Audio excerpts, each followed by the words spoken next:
Good afternoon, everyone, and welcome to the Monday Open hosted by the Vantage Private Client Group. My name is Steve, and you would notice that we don't have Ollie today, who's the normal presenter. He's basically on the beach celebrating his birthday. So, happy birthday if you're watching, Ollie. We all wish that you're having fun, just enjoying the day off or your national holiday. Just like we've said, there's low liquidity when it comes to public holidays. But yeah, just for anyone who hasn't actually seen our videos or new viewers, this is basically how we do it. So we're going to be starting off with looking at the previous week, really highlighting any of the major events and having a look at sort of key themes and how these move the markets. We'll then move on to the week ahead, where we'll put a focus on some of the key events for the upcoming week and give our take on how this fits in with major themes as well as where we think prices will go. Following on, we'll move into the technical corner, where we'll put a spotlight on a couple of markets and using basically a sort of a financial or technical indicators, just working out where we think it'll go. And lastly, we'll finish off with the Q&A section, and where I'll answer some of your guys' most asked questions across the last week. So just moving on to the last week. So last week we had the top 10 traded products. So the top 10 trade products is basically what everyone's looking to trade. No real surprises there. Previously, we've mentioned the sort of commodity base as well as gold being the sort of top product when it comes to the top 10, as well as a lot of the sort of USD sort of base products. So going on to the last week ahead, we saw that with the last week ahead from the local front, so the Aussie, we saw the Westpac consumer sentiment as well as the NAB business confidence surveys, which basically looks at really the confidence at home. So just seeing from the major four banks and just really deep diving and just seeing it doesn't generally move the market too much, and we didn't see too much of impact from the Aussie. However, the Aussie did have a really good ride last week, just purely based on the sort of USD, so US dollar weakness. We saw the China inflation, which was weaker than expected. So that was unexpected from one of the sort of top economies. And what we saw was that there wasn't too much of an impact with the Aussie. Surprisingly, it was just mainly based on the US dollar weakness. We also saw the ECB, so the ECB holding rates at 2.15 basis points. So we saw that hold. As for the gross domestic product of the UK, that was as expected. The big sort of drivers throughout the week was really around the US, the consumer price index, as well as the producer price index. So we're looking at the CPI as well as the PPI. Originally, we saw that the PPI figures were pretty much less than expected. So that sort of inflation showing that it's gone down, but the actual surprise we saw towards the end of the week was around the CPI numbers. So we saw higher than expected CPI, which caused the likes of gold, for example, as well as the USD to weaken throughout the week. So we saw a lot of these sort of currencies as well as indices reach all-time highs, just on the back of those sort of weaker numbers from the US. We saw also the sort of all-time highs with the Nikkei. So we saw the weakening of the yen, for example. And with the US unemployment, there was the initial jobless claims, which was higher than expected, while the continuing jobless claims was actually better than anticipated. So we have seen quite a few surprises with the sort of data recently, especially around the inflation. So it kind of ties into what we're going to be discussing this week around the central bank decisions.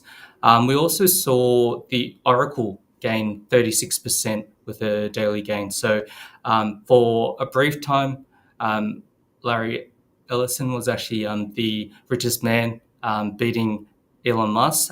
But since then, Elon Musk is now number one when it comes to the richest man. But Oracle basically had a 36% gain just based on the AI contracts that they've signed. We also saw the US jobs data, so being overstated by 911,000 jobs, which was really, it didn't have too much of an impact with the US dollar, but was more around the credibility, especially with Trump recently firing the recent Bureau of Labor Statistics, the main person, and then just the credibility on the jobs and also the employment figures. We also saw the actual block of the firing of Fed Cook, which kind of eased the markets when it comes to that sort of volatility. Looking at this week,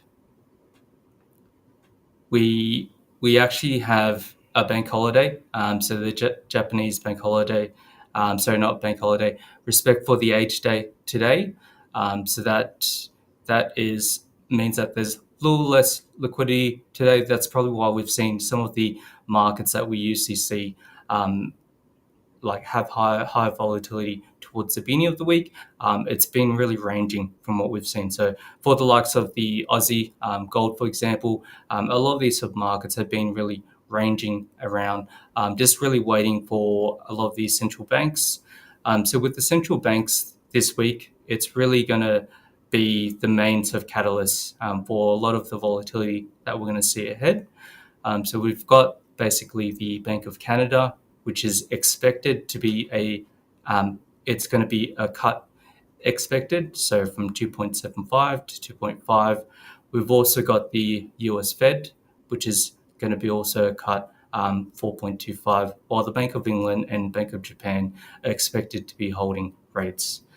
So this really plays into probably a vital week for the indices as well as central banks. So we're going to see a lot of volatility. A lot of people and traders are probably positioned mainly for this week. So looking at Bank of Canada, for example, we've got 80% chance, according to Reuters, when it comes to the expected 25 basis point cut. So we're looking at that, especially with the unemployment data that they've recently come out with. I would be in line with those suggestions around the Bank of Canada having a cut. While we're looking also at the US Fed, so the US Fed currently has the 96.2 for 25 basis cut. And this is based on the FedWatch CME tool.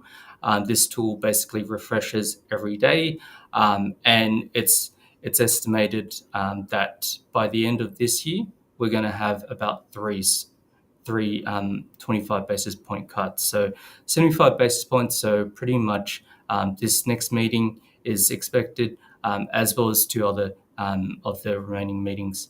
And this is based on the FedWatch CME tool. So it basically gives an indication based on all the sort of data, the Fed does have. However, when it comes to markets, it's probably priced in already. So we're probably seeing more like around 100% priced in, very close to. There are going to be questions around whether there's any sort of dissents. So last time we did see 2 dissents from the Fed members. And what this meant was they were asking for basically a rate cut, like a 50 basis point rate cut from last meeting. So we'll see if there's any sort of dissents compared to last time. We've seen with a lot of the central banks that there has been historical sort of dissents. So not only from the US, but also from Bank of England, I believe it was, or Europe. But we've also got the Bank of England. This is also looking at a hold. So essentially what they're doing is there's a 96.75% probability, according to HSBC, that they're going to remain on hold. So we'll see whether they decide with those sort of cuts, whether they'll resume, whether they'll hold for this meeting. The HSBC also estimates that the resume cuts will be probably in April 2026. So we're looking at probably maybe more mid next year when we'll actually see cuts. The worrying concerns about the Bank of England is really around the inflation. So we'll see with the inflation gauging. As for the Bank of Japan, so we're looking at also a hold. So the Bank of Japan is an interesting one. We've recently had the politician, so the House actually resigned. So because of the change of political party, the next political party is generally on the dovish side. So we kind of expect that there could be a hold. But the other thing we're going to be looking at is really the US data. So a lot of the US data with the retail sales. So as we know with the US, about 70% of their GDP is based on the US retail sales. So it's going to really play into the unemployment rate as well as the claims. So with the unemployment rate, a lot of the actual claims, that's going to play into a factor as to whether the US consumer has enough to actually spend on normal discretionary spending. So we'll see and get a gauge of that. We do have the Europe CPI as well as UK CPI that will follow towards the end of the week.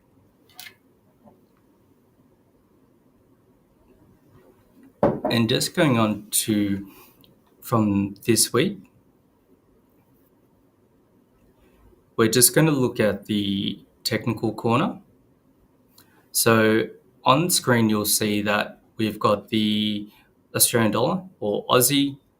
So really looking at the sort of daily chart, we've seen a pretty clear sort of break of that resistance. The Aussie's pretty much been sort of range bound between that sort of 64 as well as 66 cents. But we can see there's a solid sort of break at the moment to the upside. It is going on a sort of ascending channel. So just at the daily chart, we can see that it's clearly broken from the upside. Previously, it's always been touching that sort of 66 resistance, and it's really broken to the upside. But what I'm probably looking at is to see whether it's going to lean on those sort of support levels. So considering that it's broken out of that range, I'm just conscious that it could definitely come back into that range fairly quickly. Otherwise, it could lean on that sort of resistance as now strong support. When we kind of look at the 4-hourly chart, so when we look at the 4-hourly, it's probably clearer when it comes to the representation of how that's actually structuring at the moment within that sort of ascending pattern.